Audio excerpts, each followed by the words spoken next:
Okay, I guess we're ready to start. I want to welcome everybody again to another very, very timely seminar, and I want to thank Yona and all of his people, really, to put this together with a great deal of haste, really, considering the topic, the health challenges that we have, the security and responses from Ebola to terrorism. And of course, I think it's extraordinarily timely event. And we have a super panel here. I'm going to let Yona do the introductions here at the right time and so on. But our panel is, we're blessed really today by having a panel that has a lot of military experience, a lot of government experience, a lot of medical experience, a lot of all the kinds of experience, if you will, that you need to talk about this topic, along with Don and his international legal advice and all of that kind of thing.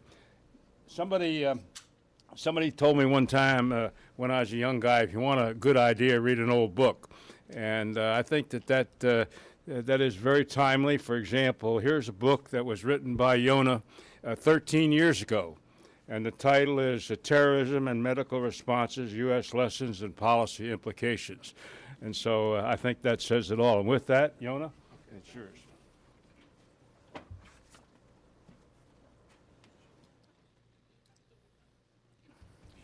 Thank you, General, for your kind word. And since you mentioned the book, I would like to call your attention to the extraordinary book that General Gray has, and we have the information in the package that we provided you with. If you read this book, you know what leadership is all about, and we actually have to learn the lessons, what worked, what didn't work, and the general made many contributions, as we know, for many, many, many years. Now, before we move on to our speakers, I have to deal as an academic with some of my duties. First of all, again, to thank the co-sponsors of this event, of course, the Potomac Institute for Policy Studies, and the chairman, Mike Swetnam, unfortunately is not here today, but we do have some of the colleagues. Catherine, where are you? In the back, and I think we do have a few other members here, and my colleague right here for many years, Professor Don Wallace of the International Law Institute. And I do have to mention also our colleagues who are not here, but they work with us for a long time, the Center for National Security Law, the University of Virginia School of Law, particularly Professor John Norton Moore and Professor Bob Turner. I have to mention also my colleague, Professor Edgar Brenner, who died several years ago. We worked together for many years at the Inter-University Center for Legal Studies at the International Law Institute. Now, let me first introduce our panel, and then I have to make some remarks before they speak. One, Dr. Robert Kedlick, right here, and you will see a bio, very, very impressive bio, as the general mentioned. We do have some former senior officials, the White House, the Pentagon, U.S. Senate, and so on. So you can read the bios of the speakers. Next one is Dr. Rashid Kutani, right here, medical, also doctor, who is a senior fellow at the Potomac Institute. He also has a very rich background, and you can see that. And our third panelist is Professor Lawrence Welty, who is now with the NESA, the Near East South Asia Center for Strategic Studies at the National Defense University. And he also participated in the government, the UN, and so forth. Um, Now, you do have the program in front of you, and I would like to make a few remarks, both as an academic, and I think it's my obligation to try to put some context and rationalization to our discussion. Before that, I would like to mention that in general, when we discuss the issue of security and terrorism, we dedicate the seminar or the session or discussion, first of all, in the memory of the victims of violence, both man-made and Mother Nature, which I'll come back to it. Now, of course, those who died because of the Ebola disease, and those who were victimized by terrorism throughout the world. As we speak, we have to keep in mind that we're dealing with a challenge which is very serious, with implications regionally, globally, and all that. And we certainly have to think about the victims. Also, some specific segments of the society that are particularly targeted by terrorism. For example, some of the journalists, those who cover the events and try to bring us the information, all the way from Daniel Pearl, who was assassinated in Pakistan in 2002, to the Islamic State video of the execution of James Foley. So one, it's a dedication to the victims, and secondly, also we have to celebrate the work of those who serve to protect our societies. In this case, of course, the medical community, the first responders, the law enforcement people, the military, governments, and the civic society in general. Secondly, I think, if I may, we try to pull together a seminar that will have two major challenges. In other words, one is the natural disasters. Sharon, do you have the? Yeah, right. Okay, so I have very quickly a few slides. Since time of immemorial, as we know, humanity faced two major challenges: natural disasters and man-made disasters, all the way from earthquakes to the deadly diseases now Ebola. And secondly, of course, man-made, all the way from the economic collapse, technological disasters, crime, piracy, radicalization, and terrorism and war. Obviously, we have to deal with both of them in order to understand what are some of the major challenges that we have to deal with. Now, if I may, I think we have to make the connection between the historical experiences as well as contemporary times.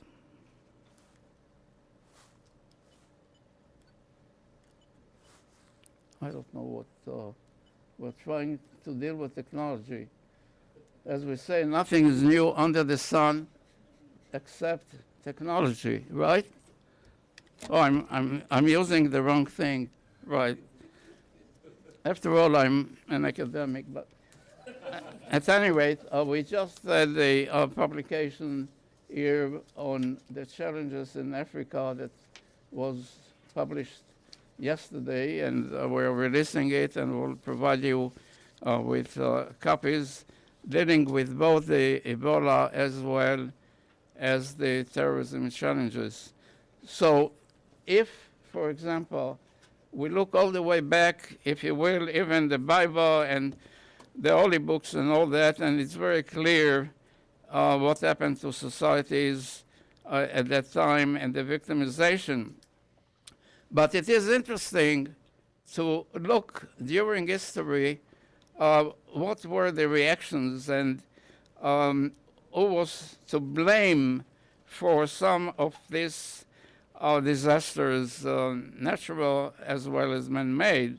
And we can look what Shakespeare said in King Lear right there to point the fingers who is guilty of the disasters.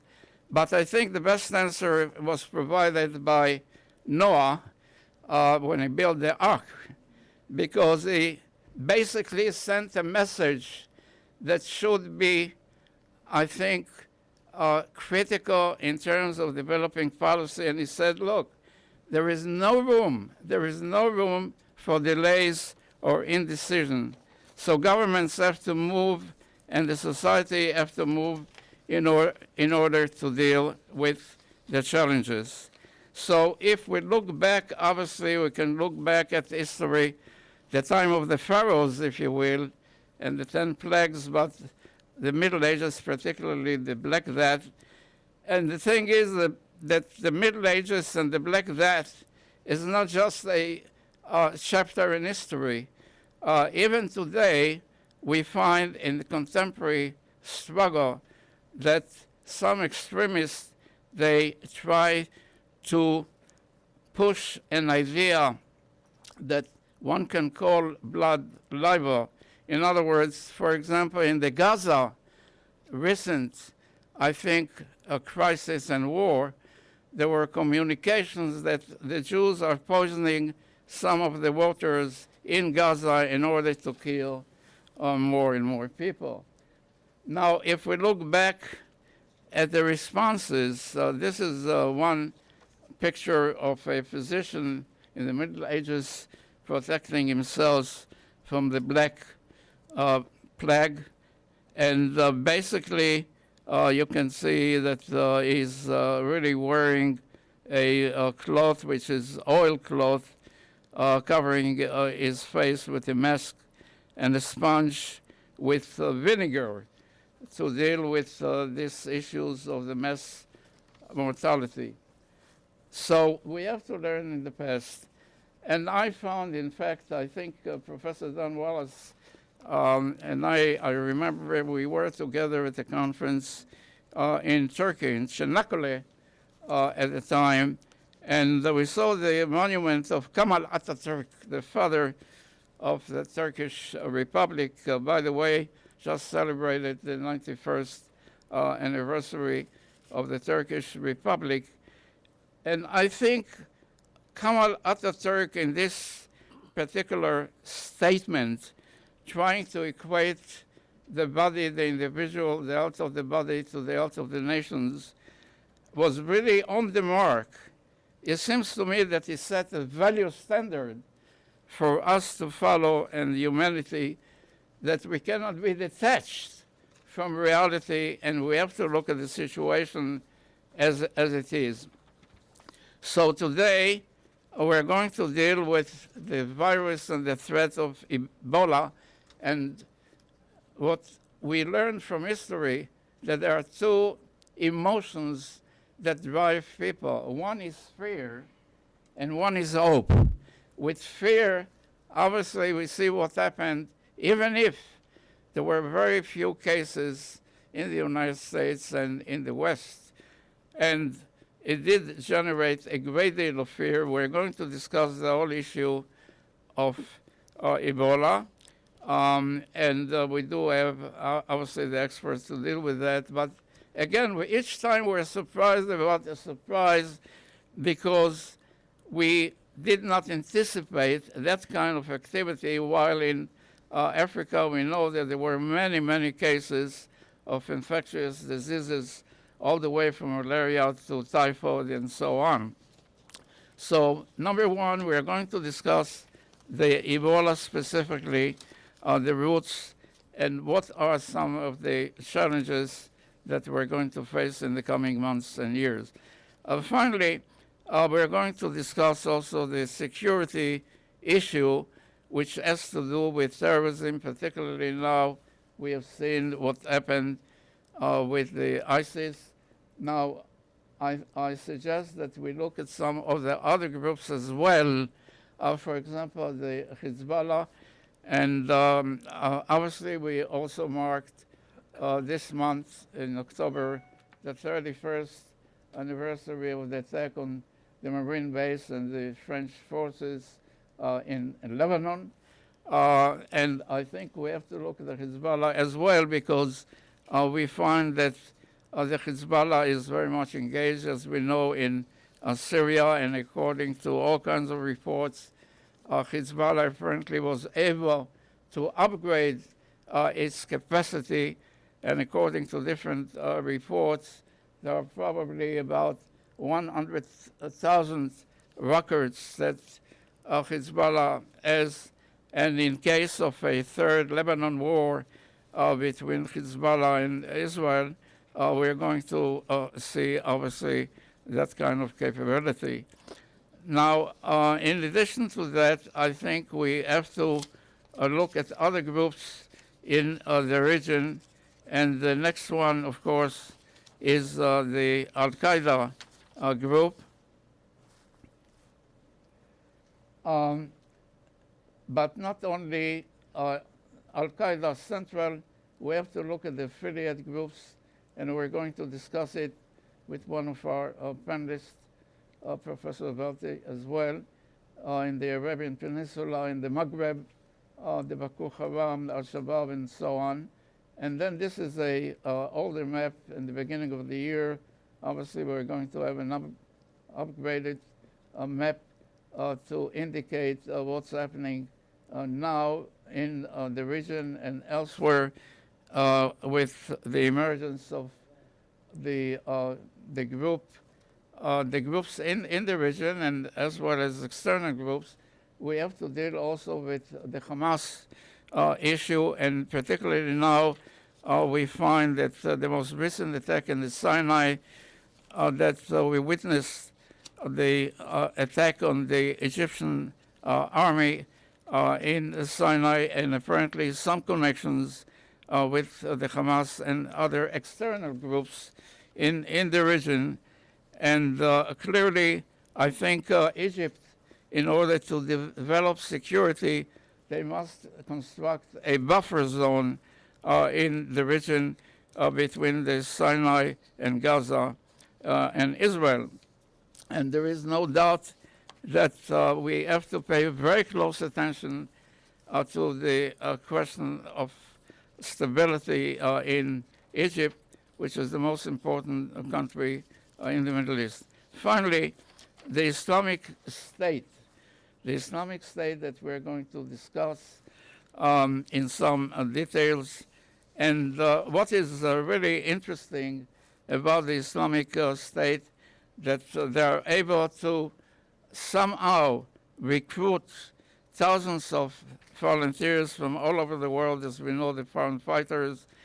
For example, from Tunisia today, according to reports, there are about 3,000, I think, volunteers, despite the fact that Tunisia proved that it can somehow develop democracy in the recent elections that we know, but nevertheless, we find those who fight for the Islamic State.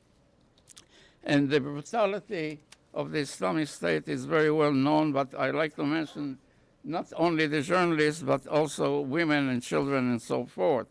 So we know that the Islamic State controls territories as well. And of course, the concern is that the Islamic State has a grand plan strategy in 5 years or 10 years. And obviously, we have to be concerned about this. Finally, in regard to the role of terrorism linked with health security, we're going to discuss the humanitarian crisis in the Middle East and in Africa. We'll go into some details.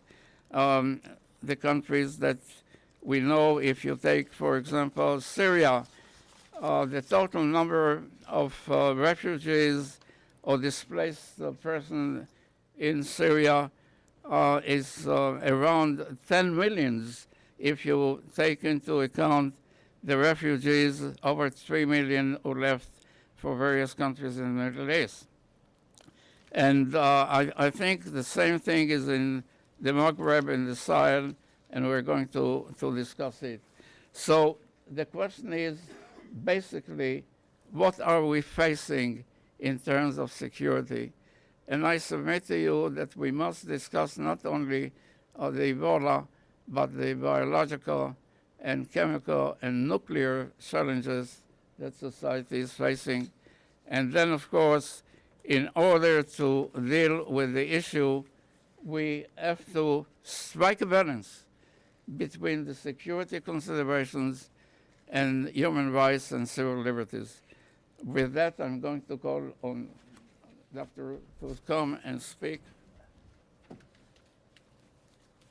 Thank you, sir. Really appreciate it. Sure.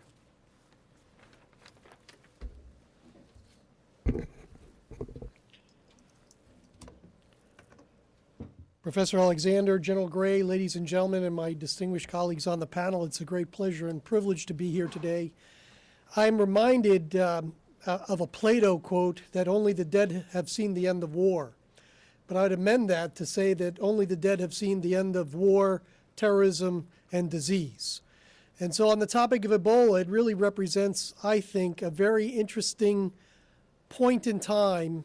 And I think the historical reference to the Black Plague is an interesting one because it will highlight some points I'll make later about the risks that we face in the 21st century for future plagues like not only Ebola, but other things that are going to be enabled by things like climate change, things like globalization and mega urbanization. But I'll talk about that a little bit later. I think the issues I'd like to highlight for you is give you a sense of, we enter into this circumstance with the great humanitarian crisis and, quite frankly, national security crisis in Western Africa after a fair bit of work that has been done over the last decade to improve our game in terms of health preparedness and I would say health security. And so it'll be my intent to give you some sense of what has been done and what remains to be done in the fault lines that I think from a policy perspective exist both for the current administration, whoever is president next, he or she, whoever that is, and certainly the new Congress that will begin in January.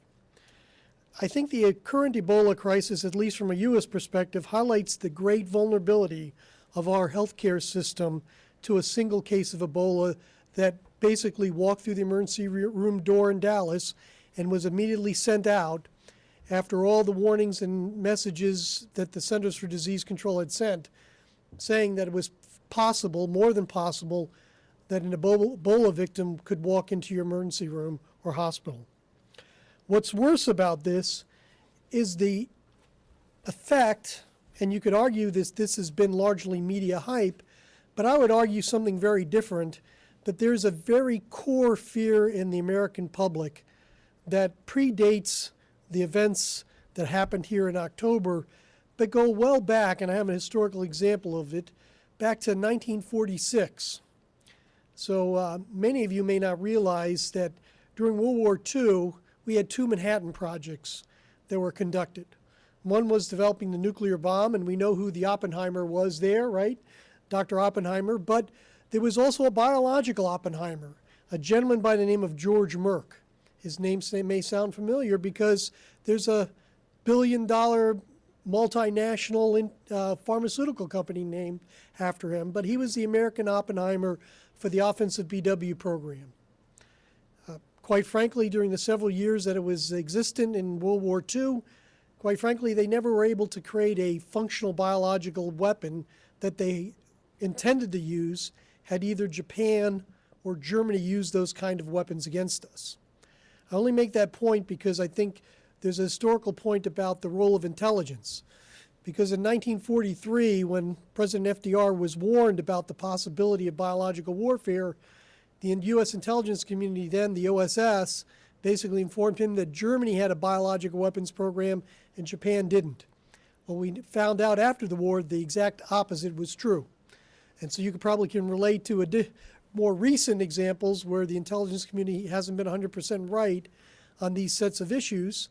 But I think it's just worthy to note that it was certainly the case then and now that in some ways, if we rely on intelligence, we may be very disappointed, particularly about not only terrorism and the use of these kinds of weapons, but also about disease itself.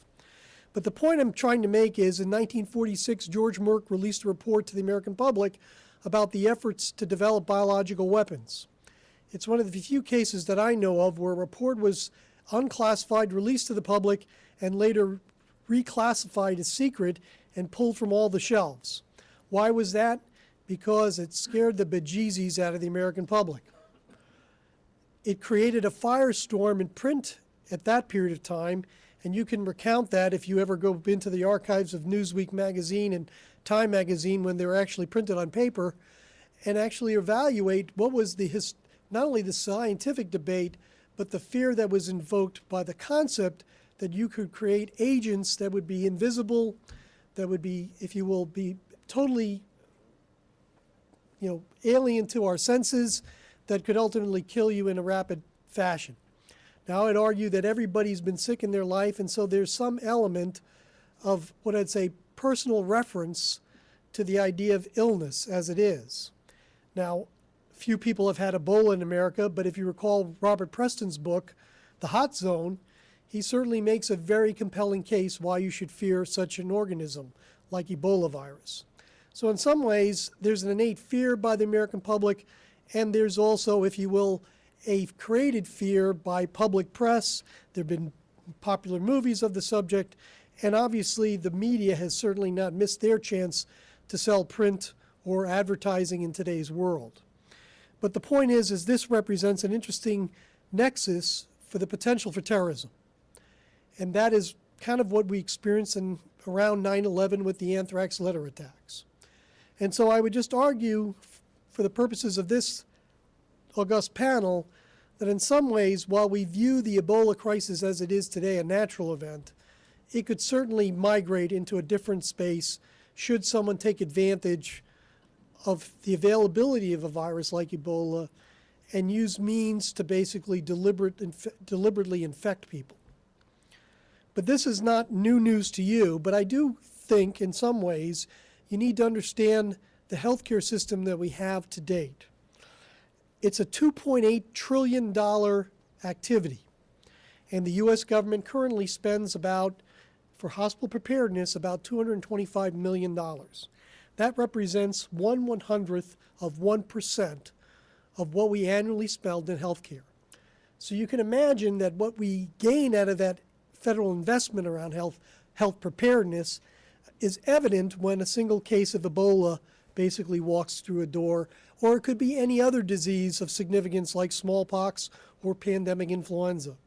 That quite frankly, the Affordable Health Care Act, and I'm not here to throw stones at it, but does not have a thread of preparedness weaved through it to basically ensure that the healthcare system that we will develop over time, where every American has not only access to but the right to health care, is a system that is prepared to meet the challenges of the 21st century. And Ebola represents, if you will, is the poster child currently for the challenges that we face ahead of us. The other thing you need to understand, and I'll just throw out this quick anecdote, the amount of money we spend on health preparedness is about 3% of what the American people spend on potato chips. So as a society, we don't put a lot of investment or priority or significance around this. But while I may be doom and gloom on the monetary side, I need to convey to you that there's a wealth of things that have been done beginning back in the mid-90s during the Clinton administration that really have, if you will, evolved policy and legislative action to the point where we are today, that in some ways I would say we have enough policy, we have enough legislation to do what we need to do, but we failed on execution and commitment and priority to do the things that have already been established by presidential policy and legislative statute. And I'll give you some examples of that.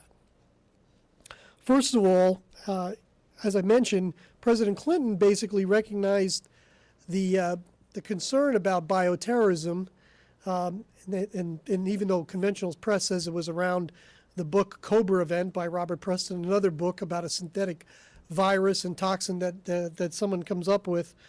But the point is that much like the Einstein letter of the 1940s that was sent to President FDR, President Clinton got a letter from a distinguished Nobel laureate by the name of Joshua Lederberg, who earlier in that decade, in 1992, did a study for the Institute of Medicine that indicated that emerging diseases were going to be a significant consideration in the future.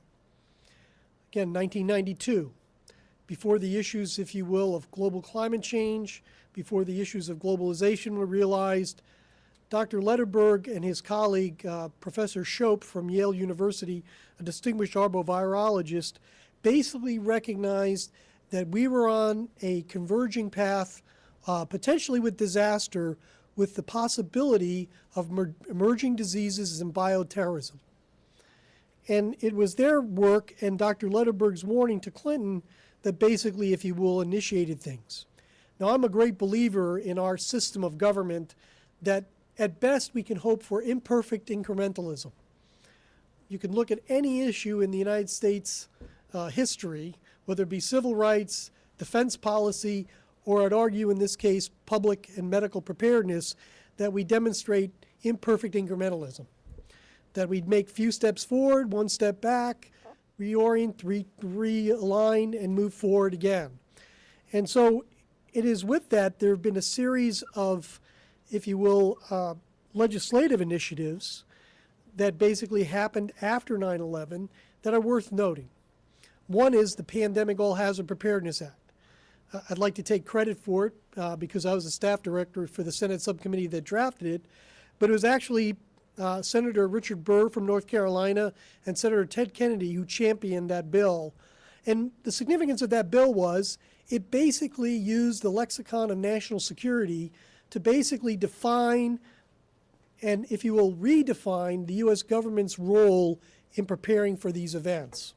Interesting enough, and I'll make a reference to a project that General Gray was involved in his career, but we used the Goldwater-Nichols Act as the template for this bill, not because we think public health or medical capabilities should be aligned along the DoD axis, but it did identify in the Goldwater-Nichols Act the idea of having joint operations, putting somebody in charge, and creating a kind of command structure overall. And so with that, a position was created at the Health and Human Services Department for the Assistant Secretary of Preparedness and Response.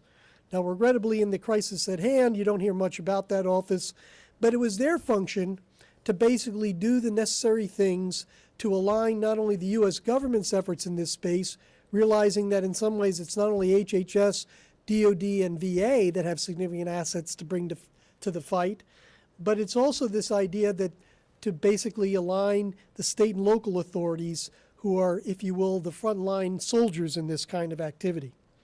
Now, we can argue if that was effective or not. I think the story will be written.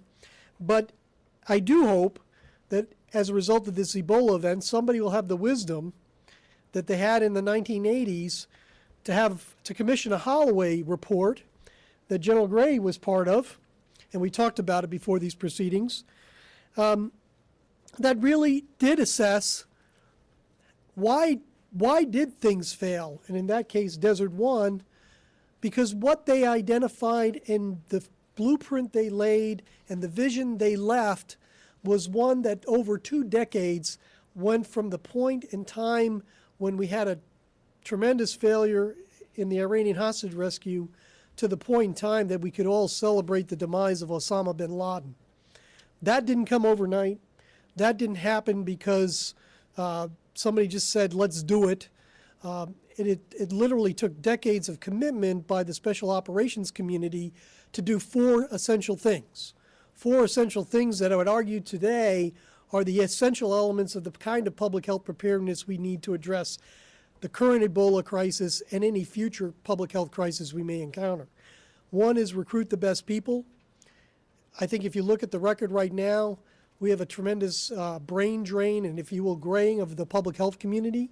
the people who operate at state and local levels, who basically ensure that people abide by their quarantine, that people do the things that basically lower the risk to the public to disease. We also acknowledge that in the medical community, that in many ways we don't necessarily train or equip them to manage these events. I think the events in Dallas prove, as they did prove in the case of Desert One, there is no such thing as just-in-time preparedness. The idea that you need to have a force at the ready, they need to be trained, they need to be equipped, and they need to be exercised. Yesterday, I spent the entire day, I co-chair a panel of the Institute of Medicine on preparedness, and we spent a day looking at what has already transpired with the Ebola virus event. And we heard from local public health and medical leaders from Atlanta, from Nebraska, from New York, and from Dallas, or at least indirectly from Dallas, on their experience so far. And what they said is, you know, what we really needed to do was make sure that we had the equipment at hand and that we were well trained. Not just in time training, but continual training to ensure that we could meet the mission. And so these are essential elements of the challenge that we face right now in terms of preparing it. Now, you'll hear of ad hoc teams from CDC, Department of Defense. Those are truly ad hoc gap fillers. But as we look forward to the events before us, I think it does raise the question, how much are we going to invest in this space? How much of a priority we're going to put in this space after this Ebola crisis is over, realizing the next one may be on the near horizon? Now, there are two major political, I won't say policy, I won't say political, but policy issues that are outstanding that need to be addressed. And then I think I'll probably be at the end of my time, but I'll leave you with some final thoughts. First of all, one of the lessons that we learned in the early 2000 period from the standpoint of the anthrax letter events, it could have been a lot worse. We know from the WMD Commission report by Senator Grahams and Talent that they recognized that had that perpetrator, likely Bruce Ivins from Fort Detrick, taken a single envelope of that anthrax and put it into a ventilation shaft in the metro, it wouldn't have killed several people. It could have infected several hundred or several thousand people. And this points out a very important issue of inversion that I think has happened in the policy towards these events. So we talk about inversion about U.S. companies moving overseas. Let me give you a policy inversion around healthcare or health security. Number one is, or the critical element here is, in considering these events, it was always believed that in some ways bioterrorism, biowarfare, again, a state actor conducting this or a group conducting these kind of attacks using infectious disease agents would create a situation that was not seen in nature. That the risk was that you could basically infect millions of people near simultaneously by releasing an aerosol cloud of infectious diseases.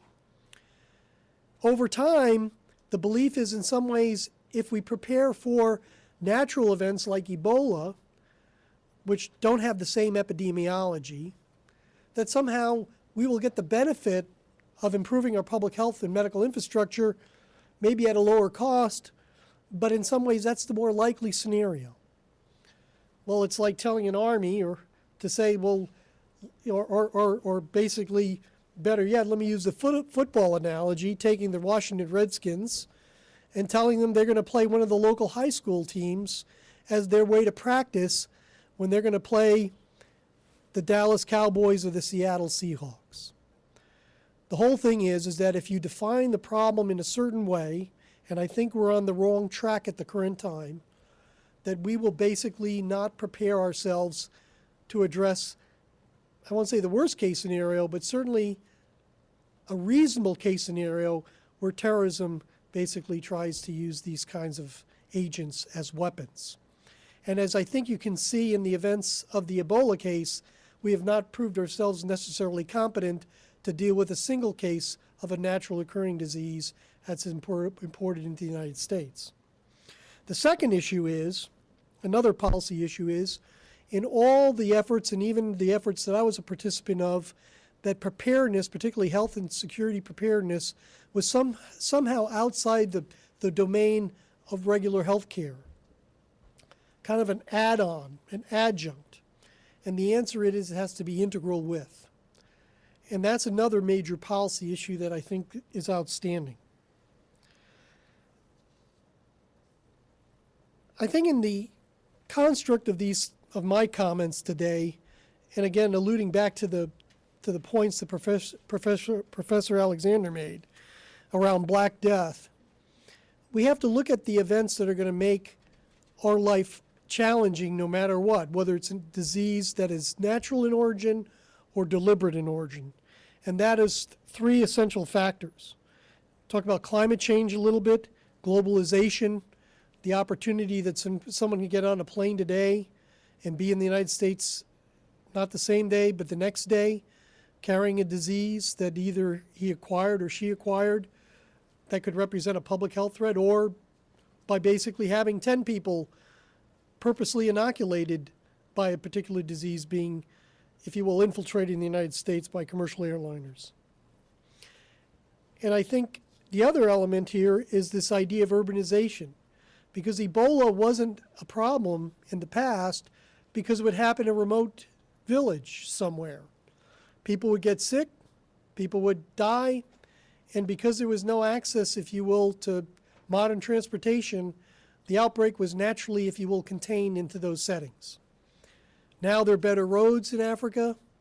People are living in large urban environments like Monrovia, where you have 1 million people living in a highly dense, urbanized environment, and somebody gets sick in that environment, particularly when sanitation and other conveniences of life that we take for granted are not available.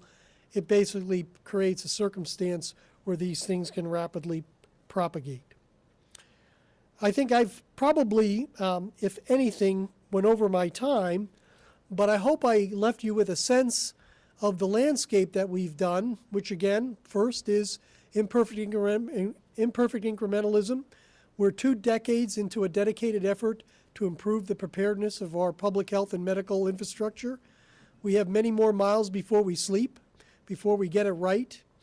This is not rocket science.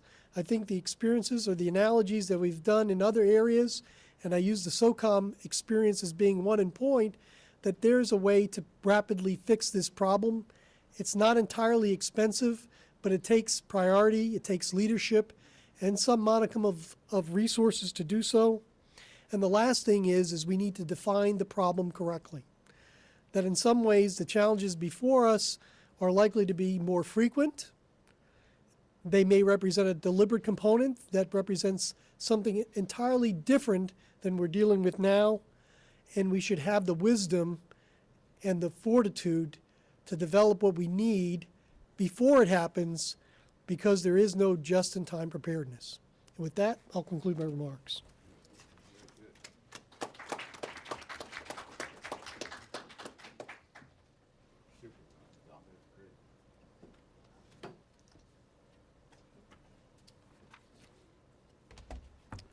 General Gray, Professor Yona, and distinguished guests. It's always difficult to go after somebody who I respect tremendously, who's been a friend, mentor, and an advisor for many years, Dr. Cadillac, in terms of policy issues. So what I'm going to do is I'm going to specifically focus on some of the facts and some of the ethical issues related to this particular disease. In Africa, Ebola primarily occurred in remote villages, in tropical rainforests in Central and West Africa. Confirmed cases were reported in Democratic Republic of Congo, which was formerly known as Zaire, Sudan, Gabon, Uganda, Republic of Congo, Ivory Coast, and for the first time we've seen cases in Guinea, Liberia, and Sierra Leone. Between 1976 and 2012, 2,388 cases and 1,590 deaths were recorded. Now, when we look at that and look at the numbers today, we are amazed. That is something that we want to keep in perspective. Another important thing to understand and appreciate is, how does Ebola spread? Now, recent studies have clearly indicated that fruit bats are a reservoir for Ebola, and the non-human primates such as The ape and the monkeys are carriers that transmit it to humans. Now let's move to human transmission. The way in which virus appears in humans at the start of the outbreak is so far unknown. We know how it comes, but really don't know what exactly happens. The first patient becomes infected through contact with infected animals, such as fruit bats and, as I mentioned, and primates, which is called a spillover event. Person-to-person transmission can lead to large number of people getting affected. In small past Ebola outbreaks, primates were also affected, and a lot of primates also died during these outbreaks. And humans, when they consumed the meat of those primates or touched those primates or were dealing with those primates, got infected. Once the infection comes into humans, the virus can spread in several ways through direct contact, as we all have heard, broken skin, mucous membranes, eyes, nose, mouth, through blood and bodily fluids of a sick person. And it's not limited just to urine, saliva, sweat, feces, vomit, but also to breast milk and semen. Objects like needles, syringes can also contaminate and transmit the virus, and from infected, and as we've also mentioned, the fruit bats and the primates. Past research, as we know, has established now, and we are still working on it, and there's still some questions, but past research has clearly suggested that the spread does not, that the disease does not spread through air or by water or in general by food. In Africa, Ebola may spread as a result of, as we mentioned earlier, handling of the bushmeat, which is very critical to understand and appreciate. There's no evidence that mosquitoes or other insects can transmit Ebola. Once someone recovers from Ebola, they can no longer spread the virus. However, Ebola virus has been found in semen for up to 3 months. So that is something also to consider. As of October 29th, the current epidemic in West Africa caused by the Zaire strain has resulted in infecting over 13,000 people and close to 5,000 deaths, which brings the current case fatality or mortality rate to about 36%. The three main countries are Liberia, Sierra Leone, and Guinea. Nigeria had 20 cases and 8 deaths and was declared Ebola-free on October 19th. Senegal had 1 case that survived, and the country was declared Ebola-free on October 17th. Mali just recently reported a child who died of Ebola. All districts of Sierra Leone have now reported at least 1 case of Ebola, and Ivory Coast, due to its proximity to Guinea, is at high risk of being the next potential country that could get the disease. Over 500 healthcare workers have contracted the disease, out of which 50% have died, which is a very high number because the case fatality rate right now in the general population is about 36%. Interestingly, the first outbreak that happened in 1976, the case fatality rate was about 80%, and that was the Zaire strain. The last outbreak that was around 2000, 2001, which was due to Zaire strain, had a case fatality rate of about 32%. So we are getting close to the percentages that we anticipate that are going to be for this particular strain. We all know that in Spain there was a case on October 6th, and a nurse who was taking care of 2 missionaries contracted the disease on October 20th. No trace was found in her blood, and Spain will be declared after 21 days Ebola-free, or actually 42 days Ebola-free. We all know about the cases in the United States, and Dr. Cadillac talked about it in detail, and the problems and the issues with our preparedness and recognition of disease is big. It's something that we need to look at very carefully and appreciate. There were a couple other cases that there's one case that is in New York right now that was diagnosed on October 23rd in a physician who worked with Doctors Without Borders and is currently being treated, and all the tracking in terms of the people that he was in contact with is being done in New York. There was another potential case in New York of a little child, 5-year-old child, who was taken to the hospital but who tested negative. There was a case in Maryland that was taken to University of Maryland Medical System on October 27th, and then it turned out that that was not a positive case of Ebola. There were two very interesting things that happened on October 27th. CDC outlined plans to monitor travels. Most healthcare workers returning from West Africa or the Ebola hard zone would be considered to be at some risk for infection, while healthcare workers tending to Ebola patients in United States facilities would be seen as low but no zero risk threat to the population. These guidelines were short of the controversial mandatory quarantine being imposed by some United States states, such as New York and New Jersey. Same day, United States Department of Defense came up with its own policy well beyond previous established military protocols. U.S. Army isolated about a dozen soldiers as part of at the base in Italy, including Major General Daryl Williams, who oversaw the initial response of the Ebola outbreak in Africa. Dozens more will be isolated in the coming days as they rotate out of West Africa, where the military has been building infrastructure to help health authorities treat Ebola victims. All of you know that we have about 3,000 boots on ground in rotation in Africa helping with this particular problem. One of the critical problems with Ebola is how do you diagnose this particular disease? We did not have a very effective way of diagnosing it. In response to the epidemic, on August 5th, FDA issued what is known as the Emergency Use Authorization, or EUA, for the Defense Department for a real-time polymerase chain reaction assay for Ebola. On October 25th, FDA issued another emergency authorization for 2 new diagnostic tests, which is called the BioFire test, which can be done on urine or blood and can give you a result in about an hour. France is also developing a tool which is called the Ebola Z-screen, which has been developed by the French Atomic Energy Commission, and it can potentially diagnose a patient in about 15 minutes. When it comes to treatment, there is no approved treatment available for the disease. Clinical management is focused on supportive care of complications.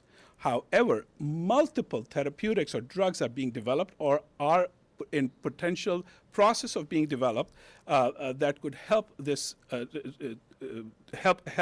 work on this disease. There are 2 particular vaccines that are of interest over here, one being developed by GlaxoSmithKline, and the other one by Newlink, which is a Canadian vaccine being produced essentially in Ames, Iowa. Both of these vaccines can, if the test of all the efficacy and safety in humans that is being done right now comes out okay, then there should be a decent amount of supply in the mid or the first quarter of 2015 for populations within the United States or to be given to healthcare workers and the first responders in Africa. One of the other important factors to consider is what is going on in terms of the beds in Africa. There are just not enough beds for the patients. The latest data from WHO indicates that only 22% of the planned Ebola treatment center beds and 4% of the planned community care center beds are now operational, which leaves a huge void in terms of providing help to the population. The current epidemic, as all of you know, is the largest and the most complex on record, with an unprecedented number of affected countries, thousands of cases and deaths, and in general population and hundreds of healthcare workers infected. The escalating scale and mortality of the outbreak has reinforced the urgent need for large-scale and accelerated development of available, specific, and effective medical interventions. Subject to the outcome of initial safety and immunogenicity studies and trials, we expect that, as I mentioned earlier, that there will be therapeutics and vaccines that will be available to work on this disease. Now, all of you have heard that experts have predicted that if appropriate measures are not taken, we can expect approximately 10,000 cases per week starting in December in Africa. Well, let me say that in 2 of the countries that the outbreak is currently going on, we are seeing a little bit of decline in terms of the cases. So there is some hope that this potential outbreak can be nipped by January if appropriate measures are taken. As Dr. Cadillac had suggested, the world is making this up as we go, and we have become more comfortable with uncertainty. It is a huge problem. The current epidemic which Africa struggles with is something that we should have thought about. They do not have a healthcare structure that can deal with the regular issues that go on over there from a healthcare perspective. Now we are adding, to this injury by Ebola, or the nature is adding injury to the countries with the Ebola outbreak. The first focus needs to be on relative simple things to decrease mortality in West Africa. Data clearly suggests aggressive intravenous hydration, replacing electrolytes, managing nausea, fever, and superimposed bacterial infections are relatively inexpensive measures that can be part of a bundled package that can be delivered to West Africa. There is critical need of the beds, as I mentioned, in the most affected countries. Proper training and protective gear needs to be provided to the hospital staff taking care of the cases and the burial staff dealing with the corpses. There are complex ethical challenges which abound and are related to the use of untested interventions, quarantine, special care, and other issues. In the U.S., National Institutes of Health Biomedical Research has always played a critical role in improving physical and mental health of the Americans and the globe, which in turn has yielded significant socioeconomic and societal economic benefits. Federal funding has been the cornerstone for NIH. Federal funding of NIH has been the cornerstone for the American biomedical research sector that leads world in investment and innovation. NIH budget being stagnated after 2003 and declined after 2010. The cost of conducting biomedical research has rapidly increased also at the same time. This was further hurt by the recent budgetary cuts and sequestration. In order to secure America's position in the as a global leader in biomedical research for foreseeable future, Congress must pursue significant new investments. There's no evidence so far that we have appreciated in the scientific literature that says that closing borders will cause the disease to stop to come to a specific nation. We also need to deal with some of the other ethical factors in terms of airlifting foreign healthcare workers. Should we do that? Yes, we should accept those workers. We must make special arrangements and special commitments to healthcare workers that are currently working in these particular countries, frontline dealing with a disease that is extremely deadly. These doctors and nurses must be promised not only high quality of training and protective equipment going forward, but also that if something happens, we must take care of them. Someone must take care of the heroes, not just the civilians who are there, but the 3,000 troops that we have in the heart zone. When they come back, we have to make sure that they are taken care of. In summary, although there are signs that the epidemic is slowing down in some areas, if not met with an effective and sustainable international response, it will cause a bigger devastation that we could ever think about. A safe and efficacious vaccine, I believe, is the only hope for containing the outbreak. But the U.S. investment in vaccine research is a drop in the bucket. A nonpartisan effort in the U.S. is needed to increase funding support to NIH and the U.S. Department of Defense for research and development and advanced development of vaccines and therapeutics, as well as diagnostic devices. We also have to make a concerted effort to develop manufacturing facilities right here in the United States for diseases such as Ebola and other infectious diseases that we might encounter in the future or emerging threats. Countries, NGOs, and funding agencies, private and public, need to fulfill their pledges. Only 40% of the 17% of the pledges so far have been fulfilled. Countries promise and pledge, private institutions promise and pledge. Those pledges never come through. They need to stand up and fulfill their commitment. And the last word is, remember, diseases do not observe boundaries, so we can have these diseases come to the United States or any other part of the world if we are only reactive and not proactive. Thank you.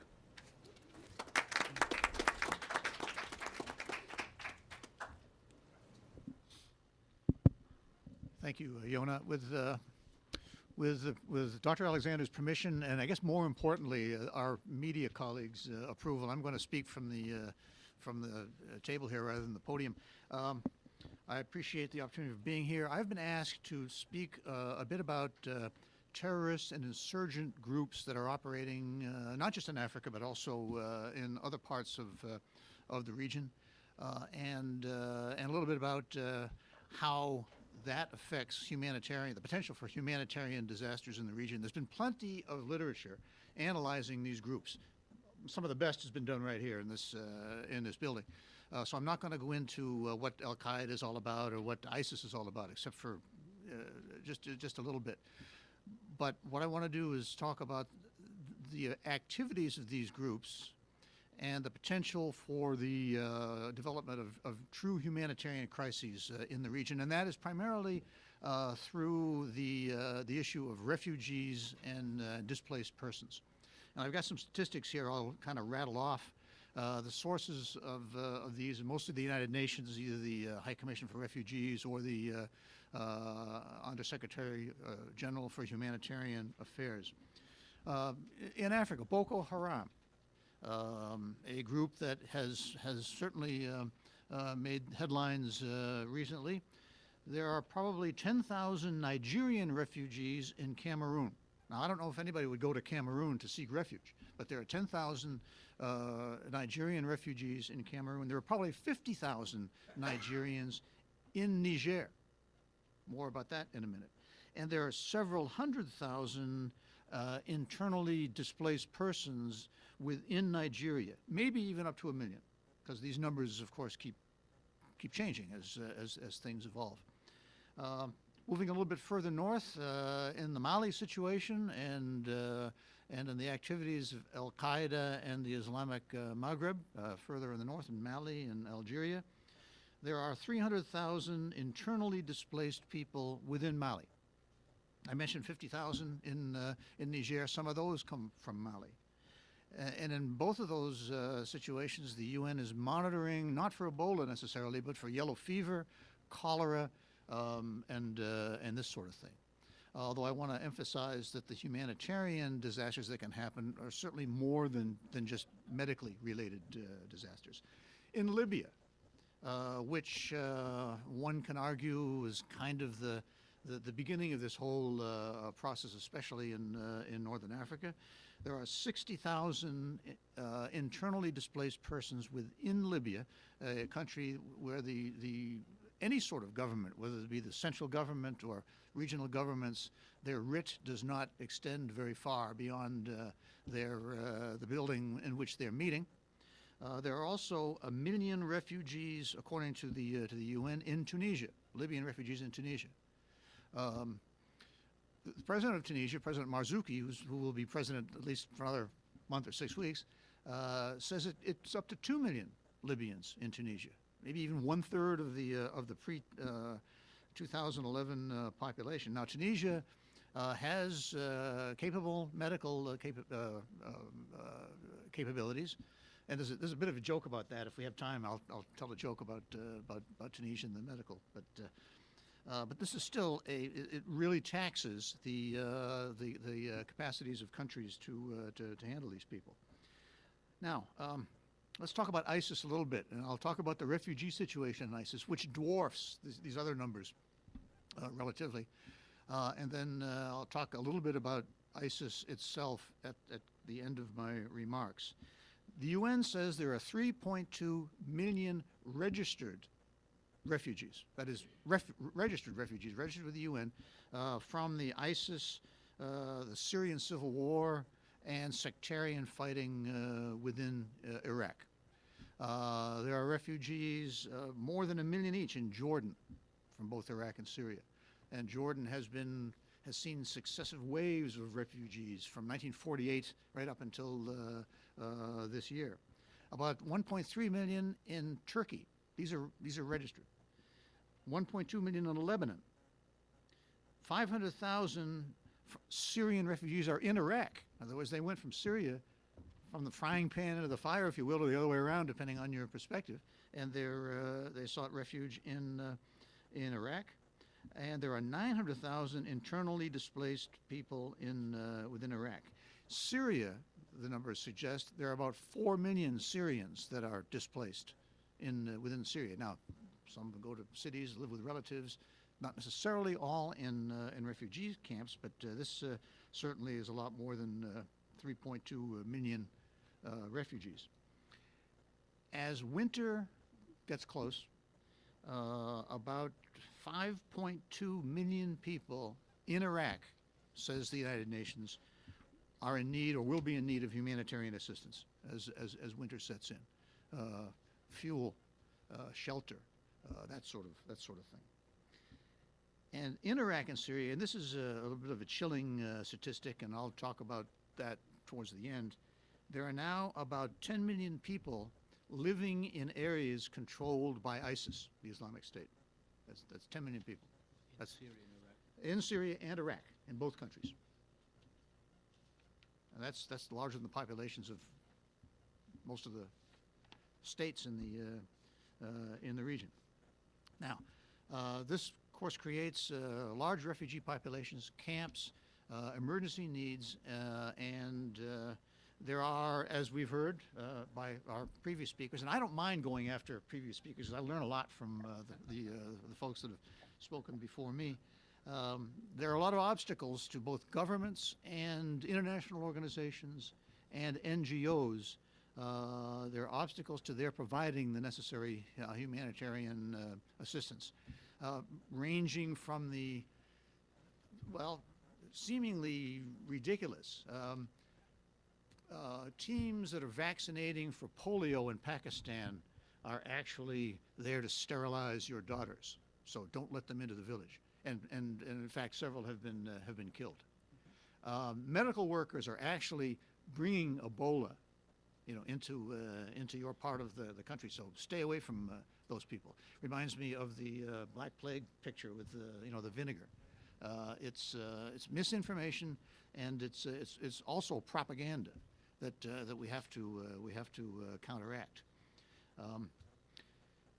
Obviously, there are terrorist attacks and insurgent attacks going on in all these countries that I mentioned, and that threaten especially foreign NGOs, but not just foreign NGOs, indigenous or native NGOs also. In Niger, the government has said that any NGOs, any humanitarian teams providing assistance need armed escorts outside of Niamey, the capital. That certainly inhibits people flocking to help the victims there. There are kidnappings and abductions of humanitarian aid workers in Mali. ISIS has targeted humanitarian workers also, and we've seen the beheading of two Brits that were there for humanitarian purposes. The Undersecretary General for the United Nations for Humanitarian Affairs, and I'll quote her, says, "We have had 60, and this is in the Syria crisis, both the civil war and the ISIS. We have had 66 humanitarian workers who've lost their lives since the start of that conflict, and hundreds more have been kidnapped and abducted." This is what she says within Syria. That is certainly an obstacle to bringing the assistance necessary to take care of these people. And as we've seen in refugee camps in Jordan and probably elsewhere, the war in Syria or the sectarian fighting in Iraq can spread to the camps themselves. In other words, fighters from each side can infiltrate the camps or go there as refugees and carry on the fight within the camps, which is really stresses both the national security services that are trying to police these camps, the UN if they're running the camps, and other organizations. So we've got this situation with millions of people facing, and it wouldn't take much to have a medical humanitarian crisis, but certainly other crises in terms of food, water, shelter in these camps. Now, let me talk a little bit about ISIS because this represents a new situation. We call it ISIS. That's what our government insists on calling it, and I emphasize I'm no longer part of the government. I'm an ex-Fed, not a FedEx, but an ex-Fed. I actually retired, and so I'm speaking just for myself, but our government insists on calling it ISIS, Islamic State in Iraq and Syria. But ISIS has its eyes on a lot more than just Iraq and Syria. If you look at their map of the worldwide caliphate, it resembles no caliphate that ever existed in the history of Islam. Most of Northern Africa, most into Sub-Saharan, South Asia. It is a very very globally looking. Whether they have the capacity to execute it is another story. But they have this vision of this worldwide caliphate. This is the first organization of its kind that has been able to control territory in the daytime as well as the night.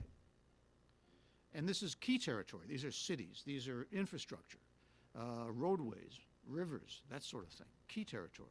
As I said, 10 million people supposedly live in the area that they control. They have now. We can say that AQIM and the groups like that in Africa can roam the desert and strike at will. That's very true. But these people control territory. They have displaced the governments, both the national governments such as they existed, and the more traditional tribal authorities, that sort of thing, in the places that they control. But they haven't filled the vacuum, the governance vacuum, that they themselves created, or that had been growing before they even came upon the scene, such as places like in Iraq and in Syria. They are not providing services to the people, these 10 million people that live in their area. They don't even seem to care about providing the services to these people or interested. Now, I don't surf the jihadi websites to see what's going on, but I haven't seen anything from ISIS that seeks to show how they have made life better, for the people in Mosul. Now that Maliki and this corrupt Iraqi government are gone, all their propaganda is about beheadings and that sort of thing. This is a totalitarian organization, in the classic sense of the word. If you're not one of us, we'll kill you. Even if you are one of us and you don't toe the line and believe what we do and do what we do, we will kill you too.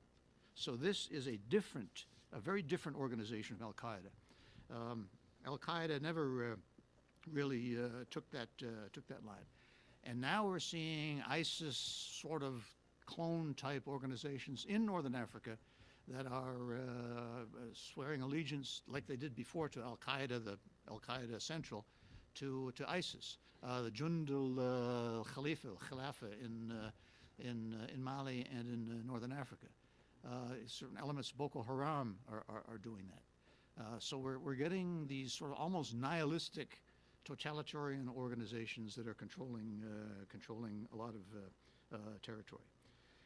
Very little is getting into these places that ISIS doesn't approve. The International Committee of the Red Cross says that it did manage to provide some medical equipment to a hospital in Mosul, which ISIS controls, and the ICRC says it has established contacts with some people inside Fallujah in Iraq, but these are very, very small efforts. So that's the situation as I see it in that particular region, and we're facing a very difficult situation, under-resourced, as our two previous speakers said. Thank you. Well, we can do that during Q&A. Oh, and foreign fighters. Yona mentioned foreign fighters. I'm a grandfather. Young men worldwide find ways to get in trouble. I don't care where they're from. And Tunisia and other places are no exception. It could be through video games or through drugs or through alcohol or something like this. But fortunately, at least in the West and in Europe, the outlets for getting in trouble are much wider and much less lethal than they are in that particular.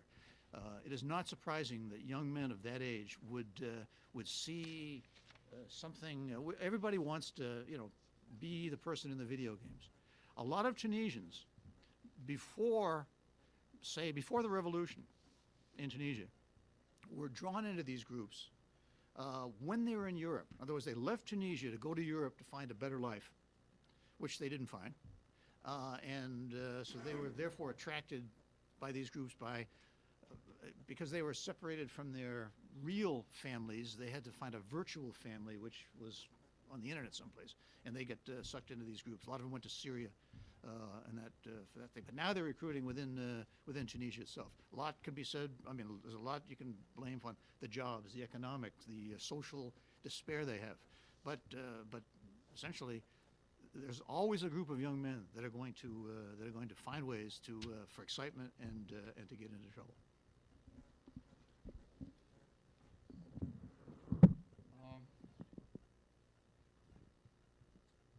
Would you like to make any comments now? And okay.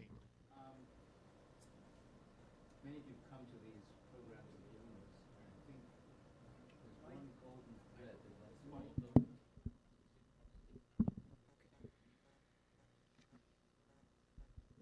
Is that okay? Is that live? I say many of you have come to these programs of Yona's, and there's always one golden thread that runs through them, and I think it's the gold, the richness of what is said. I sometimes find it a little bit difficult to pull it all together in my head.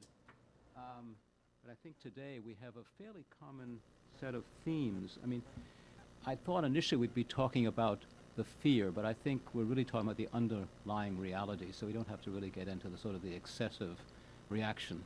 Someone mentioned the core fear, I think Dr. Cadillac. And I think let me talk about ISIS briefly. We've had a program on ISIS before. I think it was called ISIL at the time.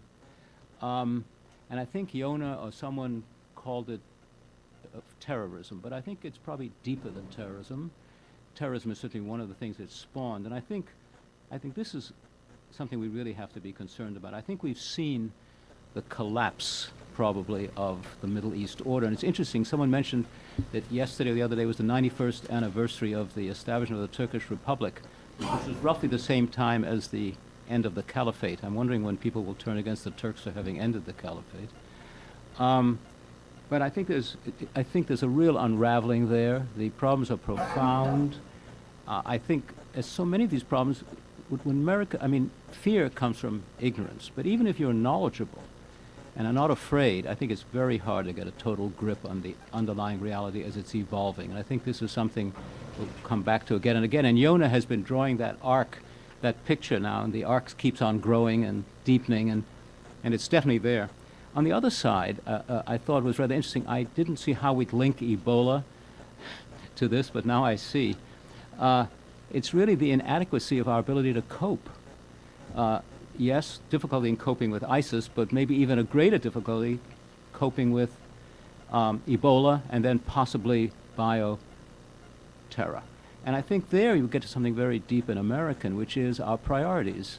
I'm a Republican, but I'm certainly not a Tea Party Republican. Now, the disinclination of Americans to spend money on public goods, their belief that private life is what it's all about. You know, the atriums and buildings, the beautiful houses, the meals. We think there's something wrong with our manhood in wanting to spend money on public goods, and yet Dr. Cadillac has pointed out that we do that at our peril. It's not the same as what Yona said before. Yona said before that as we cope with security problems, we mustn't neglect our civil liberties. And I agree completely. I'm a lawyer, and lawyers tend to be interested in that, concerned with it. And they're not the same. But nonetheless, our regard for our liberties is somewhat related to our regard for our untrammeled freedoms, our unwillingness really to sacrifice in the short and long term. And I don't know whether I ever get serious about it or not. I mean, even in the face of emergencies, crises, what we're not is Marines. I mean, General Gray is a Marine. The military has a discipline. The civilian publics of the West do not have it. So I think we're going to lurch and lurch and lurch and do incrementally, your word, a little better. But we're just going to have to put up with it, and I hope we don't succumb to fear in the process. Thank you. Well, we'll open up a discussion here. It's not just the question of fear, it's the question of hope. So the big issue is that we tend to exaggerate sometimes out of proportion the fear and also the hope. You know, we pray, we hope that things are going to improve. So we have to strike some sort of a realistic balance and not to be surprised by surprises all the time. Anyway, Mike Kraft, I think you raised your hand. Would you please identify yourself? And Yeah, thanks very much. Mike Kraft, I spent many years in counterterrorism and state, and more recently I've been working on the Ebola issue with a group called the Global Health Response Alliance. And I think there's some parallels. In fighting terrorism, one of the themes expressed especially by President Bush was we fight them overseas before they can hit them, could hit them here. And one of the efforts in fighting Ebola is to try to contain it in Africa. Uh, as you all know, and Dr. Chonti described, there's been big efforts to help the people there. And there's a certain irony here that in countering terrorism, we spend millions of dollars in training other countries to beef up their counterterrorism forces. In fact, it's kind of overlooked. At the time of Benghazi, Jordan and Indonesia broke up a couple rings that were trying to attack our embassies in both countries and received a lot of training. In the bio area, as you know better than I do, we've tried to improve the capabilities of other countries. But now we're running into a problem, and here we're trying to encourage health workers to go overseas. Doctors Without Borders, in a story by Reuters today, said they're worried already there's a chilling effect by the quarantines that have been imposed in New York and New Jersey, and Governor Christie admitted he didn't talk to health officials. We have two major allies, Canada and Australia, which have good health systems, are very reluctant to send health workers because they're worried about how they're going to train them. So what I'm trying to get at is we're being counterproductive by imposing quarantines and discouraging people from going overseas. And there's another effort that's going on and that has not gotten much publicity. Here's where I disagree with you a little bit. The only solution is not vaccines, but there are proposals to develop sort of a phase two, to develop quarantine or develop containment zones in areas countries are already affected and around the countries to keep Ebola from spreading. The idea is to help educate the villagers to abandon some of their burial practices in which even cups of drink are lifted to the lips of the dead person and passed around among the family and other things. Sierra Leone has made some progress in this effort. There are some teams that are going out there, but the basic effort is to try to educate the villagers and put in some teams to deal with the psychological and other aspects of phase two. And this group, Rough Alliance, which includes mainly a group of public health specialists and some former military people and from DHS, is trying to put that together. My point is that we have to look not only at the immediate problem of getting enough people and health workers and train them up for where it exists now, but also develop a better way of containing it before it spreads further. That's basically. thank you very much, Mike. Anyone want to respond to this? So I agree with you that vaccine and developing a vaccine is not the only way to deal with this problem. But what I wanted to emphasize was that if we really wanted to get rid of this problem for good, we need to have a vaccine.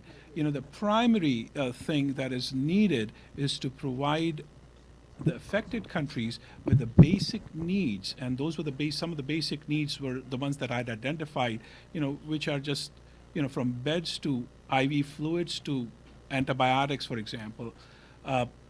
Going from there, we've got to understand and appreciate that we've got a cultural bias that we've got to deal with in those nations. And that has to deal with the way that they deal with food and the practices. Dr. Cadillac pointed out very clearly that we are clearing the rainforest and deforesting a lot of land in Africa. And what that is doing is it is bringing the fruit bat into close proximity to the population, not only the human population, but the primates.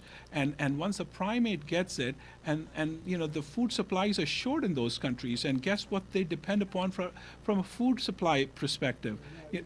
So they eat the apes and monkeys, and basically that's the meat that they utilize. And if the animal is infected, once they slaughter the animal, they will potentially, if the animal is infected, will get the disease.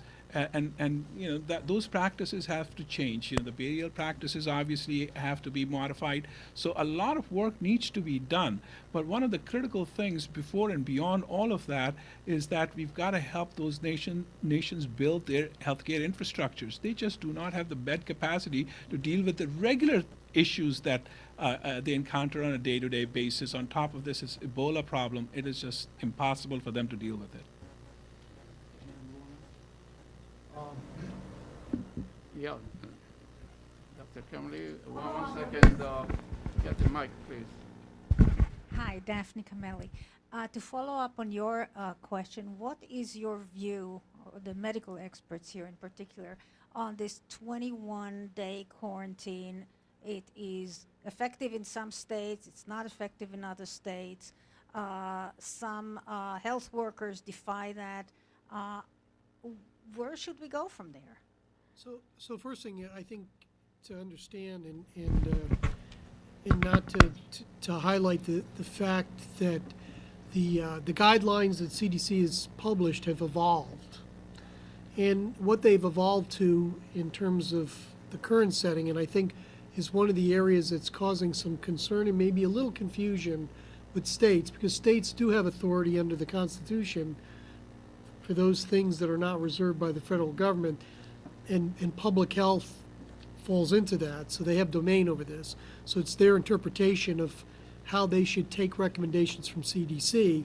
But the short point is I think the point that Rashid made is that right now the two greatest risk groups for Ebola transmission are close personal contacts of people with Ebola virus and healthcare workers who are treating Ebola virus individuals. I think the difficulty in terms of the guidelines that they've been stated in the current setting is that we do not perceive in the current setting that healthcare workers are at greater risk. And this flies a little bit in the face of what happened in Dallas when two nurses became ill. Now, we understand why they became ill. They didn't have the right personal protective equipment. They, probably didn't receive proper training. They didn't know how to take the equipment off. But the short answer is I think that's causing people to ask, should we not view healthcare workers who've been in contact with Ebola patients at somewhat a higher risk? And with that a higher risk, what are the considerations? Should they self-isolate? For people who are working for Médecins Sans Frontières, that's the recommendation, is that they should go home and kind of stay out of public places for 21 days, self-imposed. But obviously in states where there's a lot of fear, and I think appropriately said ignorance to go with it, there seems to be a demand politically for action. And obviously we know in the states of New York and New Jersey, those quarantine orders didn't last very long. And so I think that as the event evolves and as guidance is refined, you may see that politicians will be a little less likely to lead with their face. And on the other hand, you may see a refinement by CDC to suggest some kind of maybe higher consideration for healthcare workers who've been in direct contact with Ebola patients. It still doesn't change the nature as they are in Maine today, where the governor is seeking a court injunction to enforce quarantine on the nurse who's up there right now, to be determined, I guess. So I think as someone very sage said, just wait, it'll change again.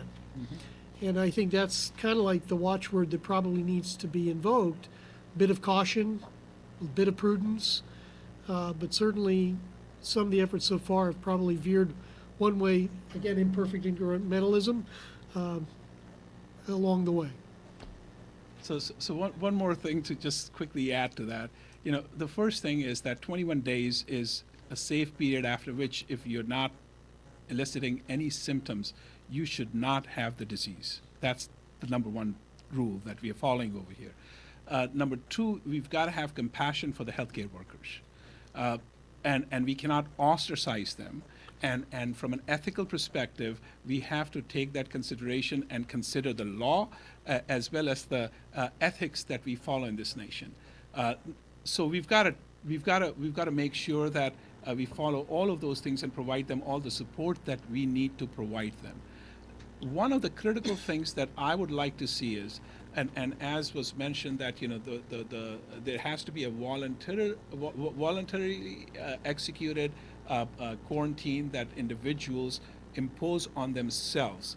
And I hope that after doing such tremendous work and working with patients with Ebola and being on the front line and dealing with this situation, they will have enough sense to stay indoors for 21 days, because we definitely do not, and I repeat, do not want resources being spent on this particular issue at this point. We'd rather spend resources on the critical issues that are needed in Africa. I can assure you that after November 4th, a lot of this hype is going to disappear. Yes, please. Mike, Thank you. My name is Yusuf. I'm the Egyptian consul in Washington, D.C. I'm really learning a lot today from this super panel actually we have today. So thank you so much. Just some quick comments regarding what really mentioned by Professor Dawn and Professor Lawrence regarding the terrorism in the region, and especially in the Middle East. Because what really mentioned by Professor Wallace regarding the cooperation or the international cooperation in fighting even epidemic like Ebola and the terrorism still very low. And I believe actually the cooperation in fighting terrorism is much lower than the cooperation in fighting the epidemic disease and so on. What ISIS really is doing in Iraq and Syria is not only contradict with the Islam, but also contradict with the human values, which all actually believe in and so on.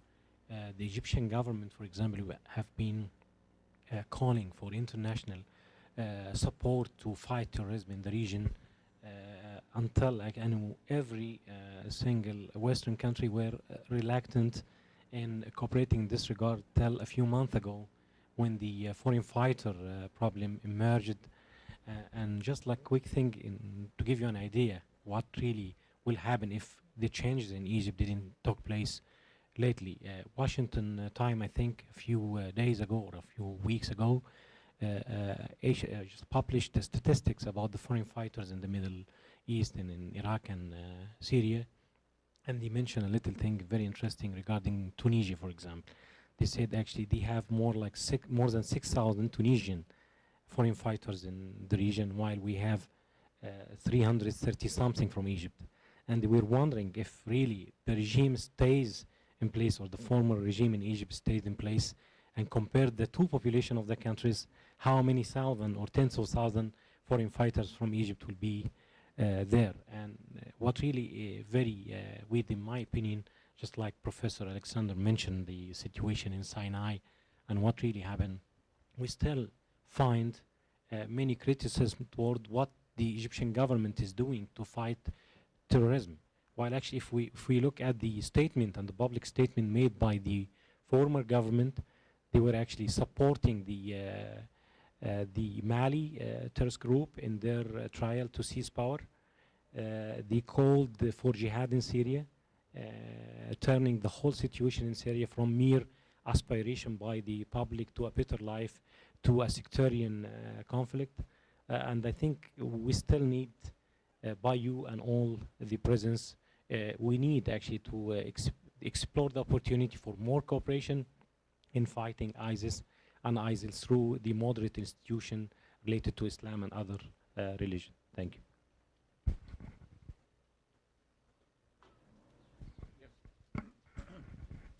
My name is Craig Childress. Just a quick question. Excuse me. We talked about decontaminating and proper training of healthcare workers, and the thought just struck me that I haven't heard anyone in the press describe how you decontaminate a healthcare worker. Seeing as how this is all being taped and presumably going out to a fairly wide audience, I'm sure there are some of us in the room, myself included, who have actually been through decontamination for a nerve agent. You know, from full MOP4 down to skin and beyond. It's not a quick process. It is very time consuming. It is resource intensive. Then you got to decontaminate the decontaminators. Okay, so it's not easy, which goes to your point, sir, about training and training often and continuously. If you know, can you describe how you decontaminate a healthcare worker that has been treating someone with Ebola? Well, thank you, because actually the analogy between nerve agent exposure, particularly persistent agent, is very similar to what you would be concerned about in the cases of being exposed to Ebola virus through human secretions of one sort or the other. So in many ways, the principles are the same in terms that, though the equipment is different in terms of some of the types of equipment that are available out now, but the principal measure is using bleach. So that is the principal rinse or some kind of bactericide or microcide that basically will render the Ebola virus dead. It is time consuming in the sense that it is a buddy rule like you would have in the military. And basically you would start primarily with removing the gown first, retaining the gloves, removing the boots first, going through probably a shuffle pit like you would in a nerve agent exposure, and then retaining, if you will, the last thing, the respiratory protection and the gloves as the last pieces of equipment that you would take off before you would be clean. Now, obviously, in settings that are in Africa, which are very different than in the United States, you probably have people then probably shower out as a final step and change their clothing because they probably wear scrubs underneath. In Africa, they don't have those opportunities. In fact, in Africa, they're reusing the gloves and reusing the gowns and many of the personal protective equipment that we see as kind of disposables. They reuse them because of limitations and short supplies of some of those materials. So that's kind of a rough description. It's Spray the bleach or do you Spray, shower? spray. So it's just like over there they can be. Right, just like the NBC. So just to give you an example, and I can't remember the exact numbers, for each individual that needs to be decontaminated, you need approximately 32 gallons of water, 8 gallons of bleach, approx for a day about 6 to 8 change of gloves, at least 2 to 3 complete coveralls, which cost about $32 approximately in Africa. You also have to have these boots that go over your boots. So, I mean, it's a very expensive and an intensive process. And as Dr. Cadillac mentioned, yes, you know, you just don't have all those facilities and the resources available in Africa. So a lot of things are happening over there that should not be happening, but we have to, people who are in those situations have to improvise, and that's why the cost of this epidemic is so high. It is, you know, right now, United States has approximately spent $700 million, or is spending about $700 million, and sending troops over there, etc. You have to put in the numbers, you know, that are going to be used for gowns, gloves, etc., and all the equipment that is needed to decontaminate them. It is a very expensive and a tedious and a resource-intense process. Yes. Well, it's not only there, but you just spouted off all of that equipment list. Which was just a short, very short list. So being an ex-military guy, Yes. I look around and say, going back to this preparedness, Professor Wallace's comments about spending it for the public good.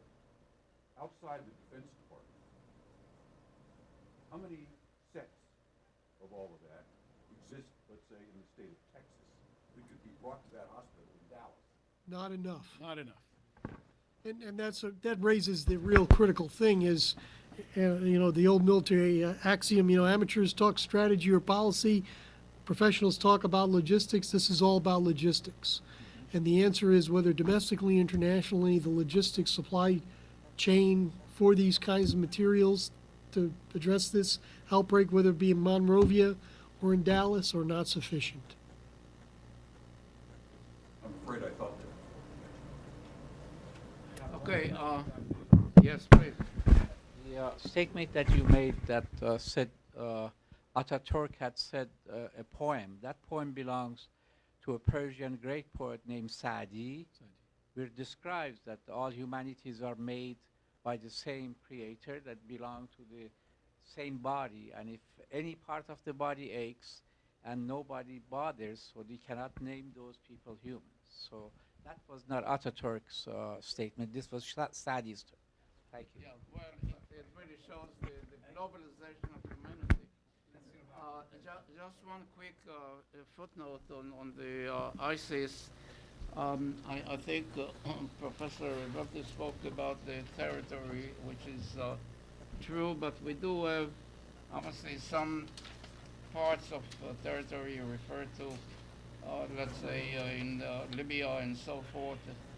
They declared allegiance to ISIS, but aside from the territorial, I think, element, which is very important, is the financial, I think, capability of ISIS with all the funding they have, all the way from kidnapping to oil, but that capability is very important for them in order to recruit people in the refugee camps as well as in the slums, Casablanca and elsewhere, meaning that they have thousands of dollars to allocate for those who would join them volunteer. Those who have, by the way, the military background will get more funding because of their experience.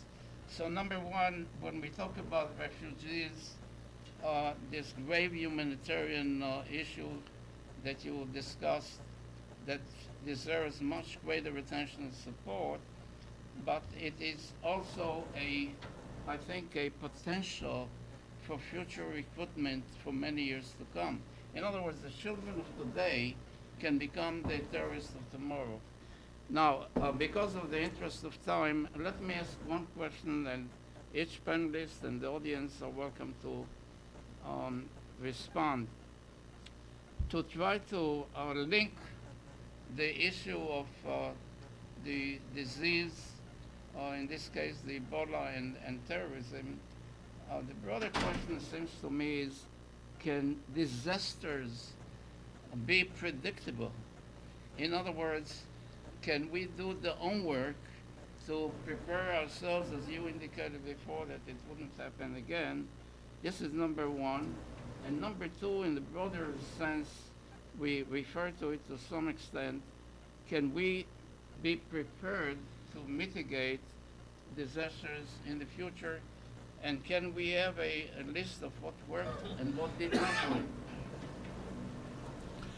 Well, thank you, Professor Alexander. That's a great set of questions, and I'm recalling a contemporary philosopher, Yogi Berra, that the future is hard to predict. So the answer is, I don't know if we can. I take my page, if you will, from a book that's called The Black Swan, which has nothing to do with public health, nothing to do with disasters of classical sense, but certainly economic disasters. And it's the whole notion of whether you can predict those things from happening. In retrospect, you can.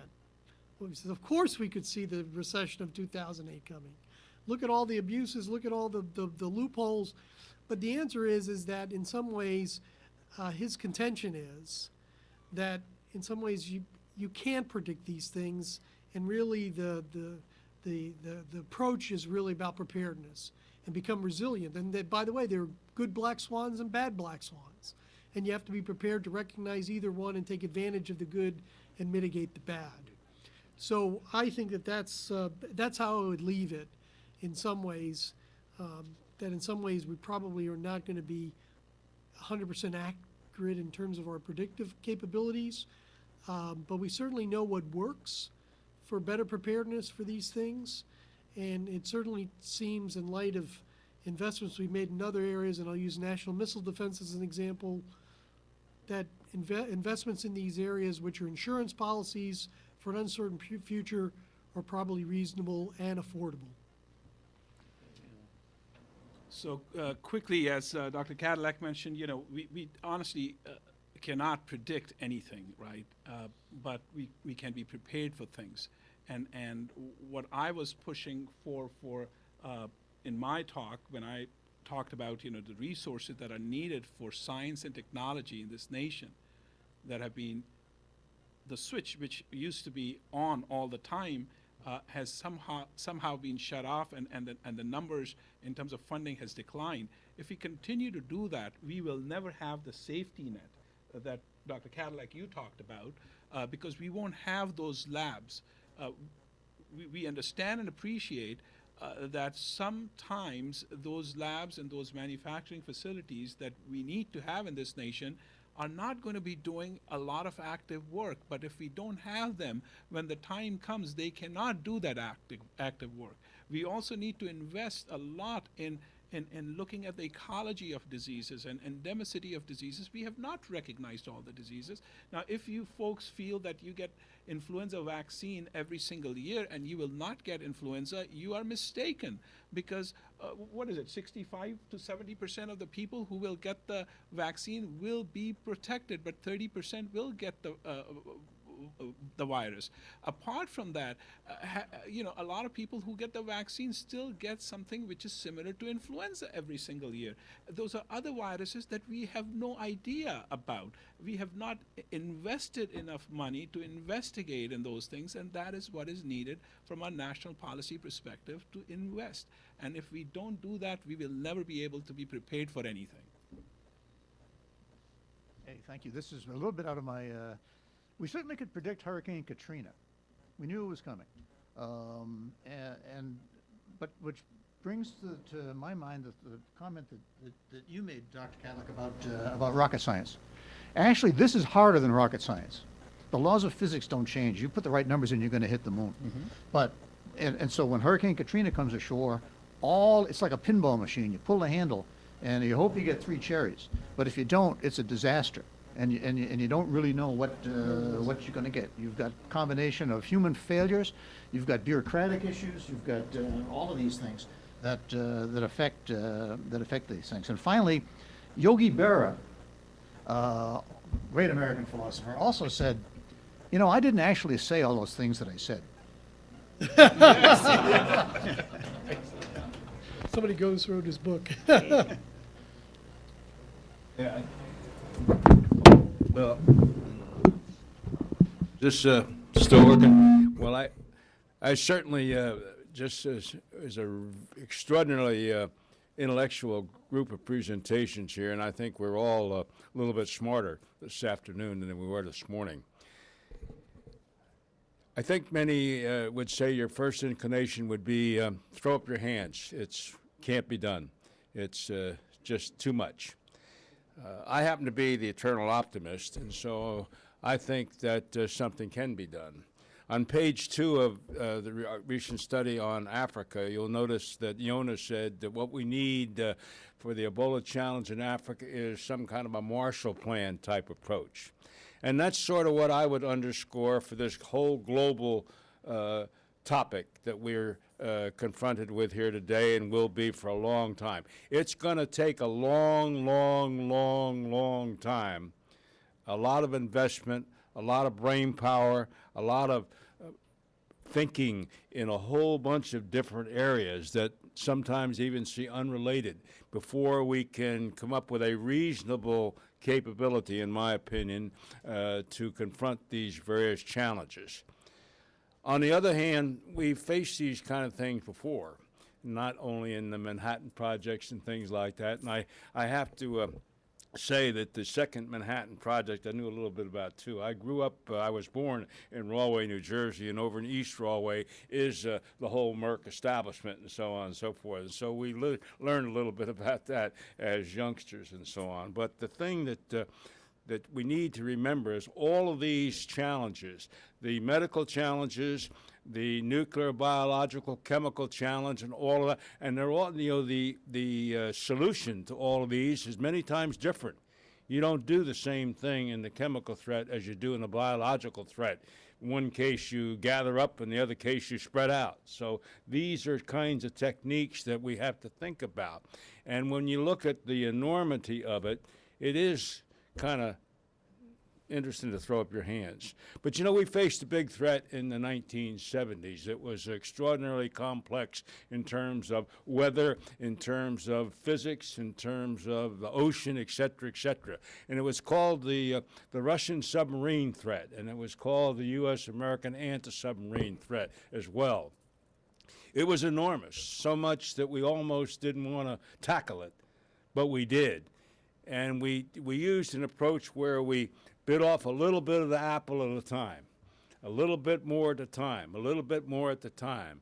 And after a while, in about 10 or 15 years, we had it pretty well whipped. And that's what I think we have to do here. We have to develop a long-range conceptual plan. I call it a campaign plan. We start out by saying this is the end state that we really want. We would like to really be able to say that with a 75 or 80% chance we will lick these kinds of challenges, whether they're chemical, biological, medical, et cetera, et cetera, et cetera. And then we put together an organization to do that. It'll look like the military, it'll involve the military, because the military today in the United States of America is the only organization that's really big enough to comprehend the challenges here, big enough from the standpoint of command and control and intelligence and reconnaissance, surveillance, big enough from the standpoint of logistics, knowledge, and all that type of thing. And so we have to, and that's one of the reasons why in the mid-90s we formed the Army developed a command for this kind of thing that pulled in different dispersed outfits, government and otherwise, that were doing these kind of things because they were big enough to comprehend this and big enough to make a challenge. The Marine Corps, as small as it is, for 15 years now, has had a chemical biological incident response force down at Indian Head, Maryland, which is a national asset. Doesn't belong to the Marine Corps anymore. It's a national asset. There just have to be Marines doing it. And that's their whole job, is to be able to handle this chemical and biological challenge and the decontamination, all of that kind of thing. And so we have spread out now throughout the United States incident response units in each state. And they can be used by the state and local. There's an inroad here, and many of these units are in the National Guard, and the National Guard is a state-controlled organization until the president, for whatever reason, federalizes. So we have embryonic capabilities in all of these areas. We have to marshal the National Science Foundation. We have to have a tremendous amount of focused research in these different areas. And we have to have the ability then to pull all this stuff together in what the common word today in government is integration. Above all, we need to be able to integrate these disparate pieces of information, knowledge, and capability into a whole. So it's an enormous challenge. It would be much easier and simpler to just forget about it and worry about luck and all that kind of thing. I don't think that's the American way. I think we can tackle this challenge. It's going to take a long time. We ought to get started yesterday and so on, and that's sort of what my suggestion would be. Thank you all very much for being with us today. I think it was a very great panel, and it was helped immensely by your comments and your questions and thoughts. Thank you very much.